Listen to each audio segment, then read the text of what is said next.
ኣብዚ ሕጂ ሰዓት ንስኻ እዚ ቪድዮ እዚ ክትዕዘብ ከለኻ ኣብ መላእ ዓለም ልዕሊ 2 ቢልዮን ሰባት ንስኻ ኮይኖም ዩቲዩብ ይሪኡ ኣለዉ። ዩቲዩብ ካልኣይ ዝዓበየ ሰርች እንጅን ናይ ዓለምና እዩ። ግን ሓሲብካሉ ዶ ትፈልጥ?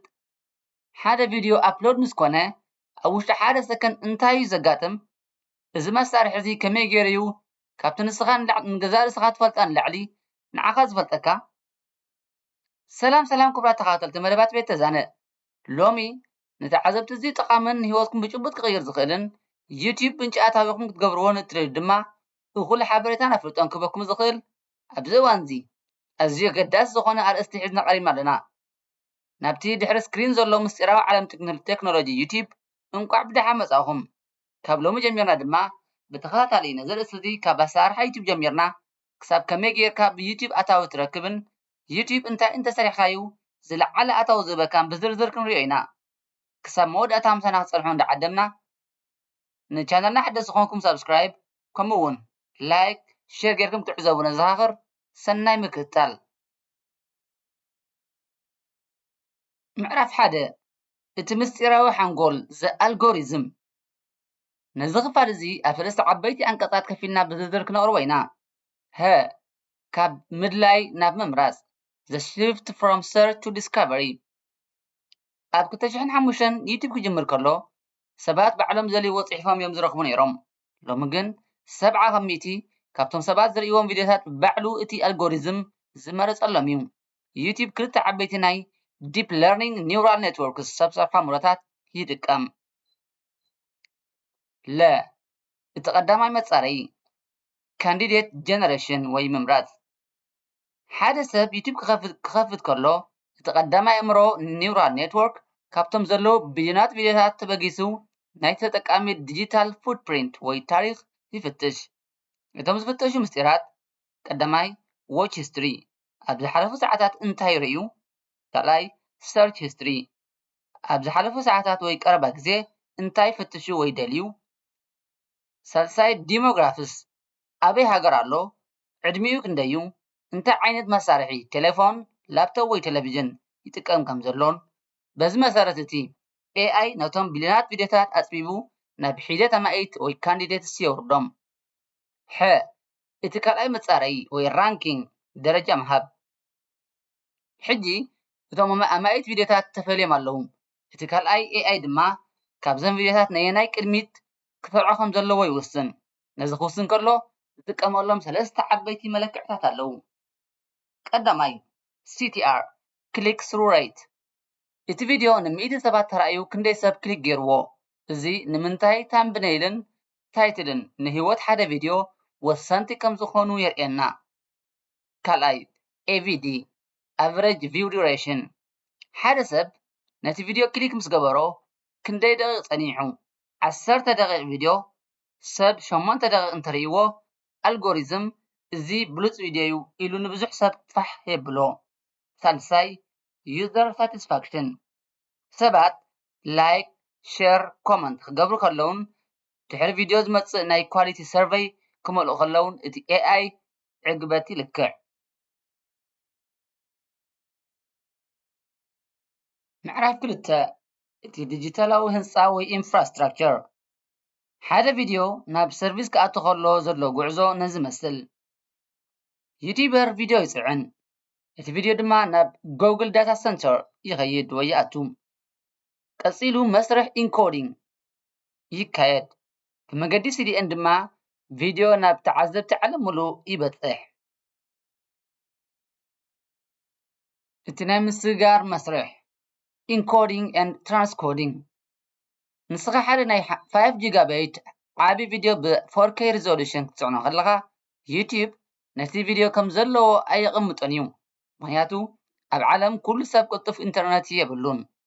እቲ ቪድዮ ምስ ተፃዕነ ሳይንሳዊ መስርሕ ትራንስኮዲንግ ይጅምር።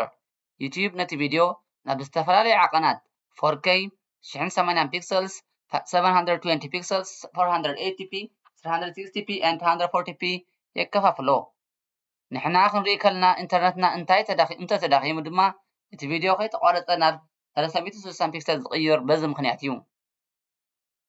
ዓለም ለኻዊ መርበብ ኮንተንት ዴሊቨሪ ኔትወርክስ CDN፣ ሓደ ፈጣሪ ትሕዝቶ ኣብ ኣሜሪካ ኮይኑ ቪድዮ እንተፅዒኑ ንስኻ ኣብ ኣፍሪቃ ወይ ኤውሮጳ ኮይንካ ክትከፍቶ ከለኻ ከመይ ገይሩ ብዘይ ምድንጓይ ወይ ላተንሲ ይኽፈት? ጎግል ግሎባል ካች GGC ጎግል ኣብ መላእ ዓለም ኣብ ዘለዉ ናይ ኢንተርኔት ኣቕረብቲ ወይ ISPs ናቱ ዓበይቲ ሃርድ ድራይቭ ወይ መኽዘን ሓበሬታ ኣለዎ። እቲ ቪድዮ ምስ ተፃዕነ ድማ ናብዞም ኩሎም ናብ ዓለም መኽዘናት ወይ ቅዳሕ ይልእኽ። ንስኻ ፕለይ ክትብል ከለኻ ካብ ኣሜሪካ ዘይኮነ ካብቲ ንዓኻ ዝቐረበ ናይ ሃገርካ ሰርቨር እዩ ዝመፀካ። ምዕራፍ 3 እቲ ናይ ቁጠባ ሞተር ዘማኒ ማሽነሪ ዩቲዩብ ከመይ ገይሩ ቢልዮናት ዶላራት የፍርን ይኸፍልን? ዩቲዩብ ነዚ ኩሉ ዓቢ ናይ ሰርቨር ቴክኖሎጂን ወፃኢታትን ክሽፍን ከሎ ንዓና ተዓዘብቲ ግን ሓንቲ ሳንቲም እውን ኣይሓተናን። ከመይ ገይሩ እዩ ደኣ ክሳብ ሎሚ ዘይከሰረ? እቲ ናይ ሰለስተ ኩርናዕ ስርዓት the three way ecosystem the viewers ተዓዘብቲ ግዚኦም ይህቡ። ካብ ተዓዘብቲ ዝሕተት ዝኾነ ክፍሊት የለን። ተዓዘብቲ ዝመረፅዎ ቪድዮ ጥራይ ንምርኣይ እዩ ስርሖም። ካልኣይ the advertisers ኣዋዕዋዕቲ ፍርያቶም ንምሻጥ ገንዘብ ይኸፍሉ። ጎግል ኣድዎርድስ እዚ ሓደ ካብቲ ቀንዲ ምንጪ ኣታዊ እዩ። ሳልሳይ the creators ፈጠርቲ ትሕዝቶ ተዓዘብቲ ዝስሕብ ቪድዮታት የዳሉ። ዩቲዩብ ድማ ነቲ ፍርያት ኣዋዕዋዕቲ the advertisers ኣብቲ ቪድዮ ከም ዝረአ ይገብሮ። እቲ ናይ ገንዘብ ምኽፋል ምስጢር the revenue split ዩቲዩብ ካብ ኣዋዕዋዕቲ ዝረኽቦ ገንዘብ ብምሉኡ ባዕሉ ኣይወስደን እዩ። YPP ዩቲዩብ ፓርትነር ፕሮግራም ብዝበሃል ውዕል መሰረት 55 ካብ 100 ካብቲ ኣታዊ ቪድዮ ንዝሰርሖ ሰብ ወይ ክሪኤተር ይወሃብ።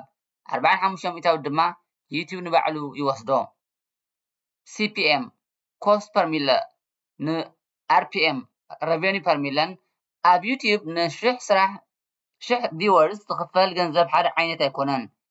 ሓደ ናይ መዘናግዒ ወይ ኮሜዲ ቪድዮ ዝረኽቦ ክፍሊትን ሓደ ብዛዕባ ክሪፕቶ ካረንሲ ወይ ኢንቨስትመንት ዝዛረብ ቪድዮ ዝረኽቦ ክፍሊትን ኣዝዩ ይፈላለዩ። ምክንያቱ ዓበይቲ ኩባንያታት ኣብቲ ናይ ገንዘብ ቪድዮታት ኣድቨርታይዝ ምእታው ብዙሕ ስለ ዝኸፍላ። ምዕራፍ 4 እቲ መጻኢ AI shadow banning and moderation ክፋል 1 እቲ ዓቢ ብድሆ ኣብ ዩቲዩብ ኣብ ነፍሲ ወከፍ ደቂቕ ልዕሊ 500 ሰዓታት ዝነውሑ ቪድዮታት ይፀዓኑ። ነዚ ኩሉ ማዕበል ትሕዝቶታት ብሰብኣዊ ሓይሊ ጥራይ ተቆፃፂርካ ምፅራይ ዘይሕሰብ እዩ። ደገፍቲ ማሕበራዊ መራኸቢታት ከመይ ገይሮም እዮም ደኣ ነዚ ኩሉ ሕማቕ ጎዳኢ ወይ ዘይሕጋዊ ትሕዝቶታት ዝቆፃፀርዎ? ካልኣይ ክፋል እቶም ናይ AI ሓለውቲ ልኡኻት መልሱ ኣብ ትሕቲ ሰንኮፍ ዝሰርሑ ናይ AI artificial intelligence ቴክኖሎጂታት እዩ ዘሎ። ሓደ ቪድዮ ገና ፕራይቬት ከሎ ሰባት ቅድሚ ምርኣዮም ክልተ ዓበይቲ ናይ AI ስርዓታት ክምርምርዎ ይጅምሩ። ቀዳማይ ኮምፒውተር ቪዥን ልክዕ ከም ዓይኒ ሰብ ብምዃን ኣብቲ ቪድዮ ዘሎ ምስልታት ምንቅስቓሳትን ይትንትን ከም ዓመፅ ደም ወይ ጎዳኢ ሓደጋታት እንተሃልይዎ የለሊ። ካልኣይ NLP ናቹራል ላንጉጅ ፕሮሰሲንግ ነቲ ኣብ ቪድዮ ዝዝረብ ቃላት ኣርእስቲ መግለፂ ወይ ዲስክሪፕሽን ከምኡ ድማ ሃሽታግስ ብምድማፅን ብምንባብን ናይ ፅልኢ ዘረባ ሄት ስፒች ወይ ናይ ሓሶት ወረታት እንተሃልይዎ የፃሪ። እዞም ቴክኖሎጂታት እዚኣቶም እቲ ቪድዮ ሕጊ ናይ መሰል ቅዳሕ ወይ ኮፒራይት ዝተሓሰ ሙዚቃ ወይ ምስሊ እንተሃልይዎ እውን ብቕፅበት ናይ ምፍላጥ ዓቕሚ ኣለዎም። ሳልሳይ ክፋል ሻዶ ባኒንግ እቲ ስቕታ ዝመልኦ መቕፃዕቲ ነገር ግን ኩሉ ግዜ ዩቲዩብ ንሕጊ ዝተሓሰ ቪድዮ ብቐጥታ ይዓፅዎን እዩ ወይ ኣይስርዞን። ኣብ ክንድኡ ሓደ ፍሉይ ሜላ ይጥቀም ሻዶ ባኒንግ ፅላሎት ይገዳ። ሻዶ ባኒንግ ማለት ቪድዮኻ ኣብ ዩቲዩብ ኣሎ ንዓኻ ክረኣየካ እውን ይኽእል እዩ። ነገር ግን እቲ ኣልጎሪዝም ንወላ ሓደ ሓዲሽ ሰብ ከይርኦ ይሓብኦ። ኣብ ቀዳማይ ገጽ ወይ ሆም ወይ ሳጀስትድ ቪድዮስ ከም ኖቲፊኬሽን ኣይመፅእን። ሰማዒ ከይረኽቦ ብፅላሎት ይሽፍኖ። ክፋል 4 ስለምንታይ እዩ ዝኸውን? እዚ ዝኸውን እቲ ቪድዮ ንሕግታት ዓለም ለኻዊ ማሕበረሰብ ወይ ኮሚኒቲ ጋይድላይንስ ብንጹር ዋላ ኣይጥሓሶ ግን ናብቲ መስመር ምስ ዝፅጋዕ እዩ። ዩቲዩብ ነቲ ዘይቅቡል ትሕዝቶ ንምጉዳልን ንዓለም ለኻዊ ማሕበረሰብ ካብ ጎዳኢ ሓበሬታን ንምክልኻል ንጥቀመሉ ዘመናዊ ናይ ምክልኻል ስትራተጂ እዩ።